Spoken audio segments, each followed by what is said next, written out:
Record is investigating an Obamacare replacement plan. 3 very powerful U.S. senators say they are ready to swap out the Affordable Care Act with a new plan called CARE. Now, it stands for choice, affordability, responsibility, and empowerment.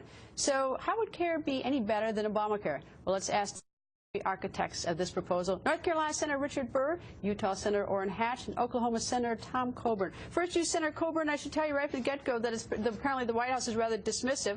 Jay Carney says it's just another repeal proposal. Not true. You know, if you look at Obamacare right now, you have $1 trillion in taxes, almost $1 trillion stolen out of Medicare. You have $1 trillion that we're going to pay to the insurance companies, and most people are getting less choice with higher deductibles and less access.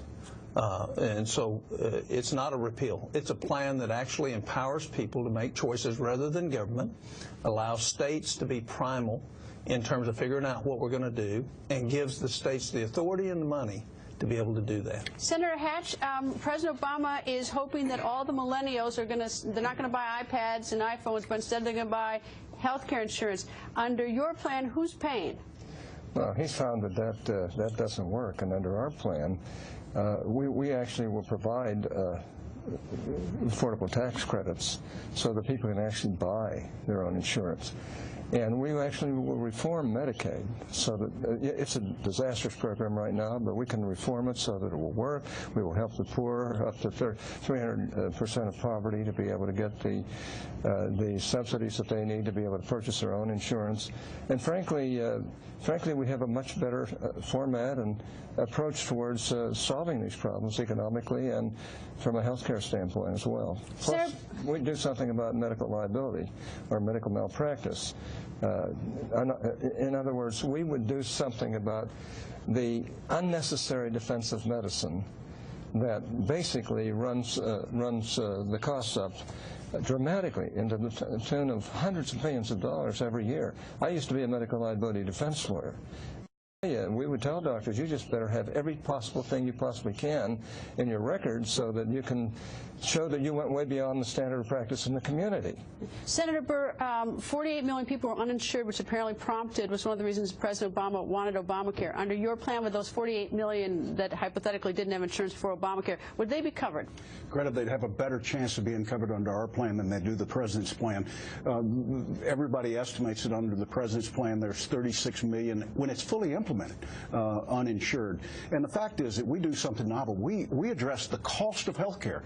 We go in and start a process through reforms where we provide all the assurances. We make sure that individuals, 26-year-olds, can stay on their parents' insurance. We guarantee the renewability of insurance, and we mandate that insurers can't create a lifetime limit. But we also go underneath and we begin to reform the health care system that we had in this country. The three of us agree, going back to what we had was unsustainable. And I think what we've tried to do is we've looked at it and said, how can we make health care coverage more affordable for every American, regardless of whether they receive a subsidized tax credit or they're an individual just going into the individual market. Senator Coburn, if the White House is dismissive of it, and I take it Senator Harry Reid is probably not too agreeable to this, and I see Senator Hatch laughing a little bit. How do you get this to even to be on the table, to be discussed, as to even to be looked at to see whether it's a viable and good plan? Well, it's going to be a viable and great plan. I've got a lot of years in medicine, a lot of years in business, and we didn't get an opportunity during the debate on health care to vote on the Patient's Choice Act, of which a large component of this is. It's not the same. It's different in a lot of ways because we've seen problems.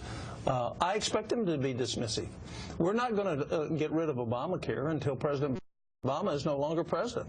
So what we have to have is what are the solutions to the real problems that were both in the healthcare segment of our economy before and have been made worse by Obamacare. And the whole idea of this plan is to give affordable access care where you run your health care and your state makes decisions, and it's not mandated what you'll buy, when you'll buy it. There's no employer mandate. There's no individual mandate. You get the option. And if you want to take this credit, you can. Well, we'll wait to see whether or not Senator Harry Reid was even a little bit interested in talking to you. Always nice to see all three of you gentlemen. Nice to see you. And coming up, this is a disgrace.